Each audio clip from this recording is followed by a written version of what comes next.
This is the Let's Go Blues Minute brought to you by Puckdoku, the original hockey doku. Now here's your host, Jeff Ponder. Well, the Four Nations face-off kicked off with a bang last night as Canada defeated Sweden 4-3 in overtime. Most importantly, Jordan Binnington of the St. Louis Blues tallied 23 saves on 26 shots. Minnesota's Philip Gustafsson for Sweden made 24 saves on 28 shots. Mitch Marner scored the OT winner after a smart drop pass from Sidney Crosby opened up a lane for Marner to streak in. It was Crosby's third assist of the night. And if you're wanting to hear an absolutely ridiculous stat, Canada has won 26 consecutive games in international competition with Crosby in the lineup. Captain Canada, woo, good Lord. Canada had to win in overtime because Sweden forced it by coming back from down 3-1 in the third period. Adrian Kempe of Los Angeles and Sweden scored at 1:54, and Minnesota's Joel Eriksson Ek scored at 8:59 to tie it. Although Kempe's goal was a shot from the slot, it was one that I think Binnington should have had. It squeaked through him, and it was a monster goal for Sweden, cutting Canada's lead to 3-2. Eriksson Ek's goal was a beautiful passing play by the Swedes, ending with Eriksson Ek on the goal mouth, roofing it on an outstretched Binnington. The Canadian defense looked like the Blues defense from 2 years ago on that play. However, Binnington came up big with 4 saves in overtime, with a few coming just before Marner's goal that were literally game-saving. When the game got big, Binnington got bigger. Another Blue in this game was Colton Parayko playing defense for Canada. He played more than Canada head coach John Cooper likely expected.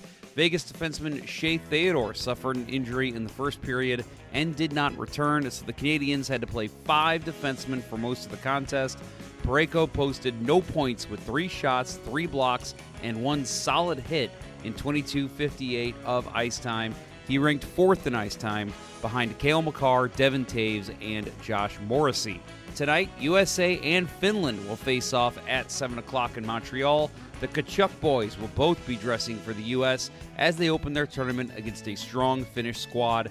Make sure to tune in at 6:15 tonight on YouTube or Facebook for Let's Go Blues Radio's live pregame show as we get you ready for the big USA matchup. Wait, Jeff, one more thing. Well, let's get into Puckdoku. Yesterday's winner was Bill. He's on quite the roll lately. His uniqueness score was 13 to my 18. The best play, actually, though, came from me. And yes, this was me and not Bill this time. It was in the square Anaheim and played on one team in a career.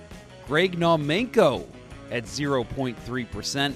So thank you for the assist on that one, Bill, because I'd never heard of that before. Bill used him twice in really weird spots. But for the fun fact today, we've discussed Naumenko twice already on this show. He's starting to become a part of the show at this point.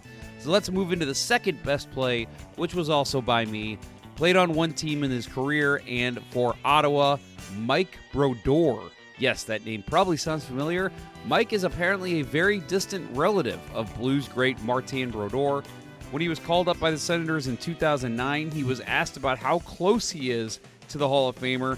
He said, quote, "It's so distant, Martin wouldn't be at my family reunion, but it's there somewhere in the family tree.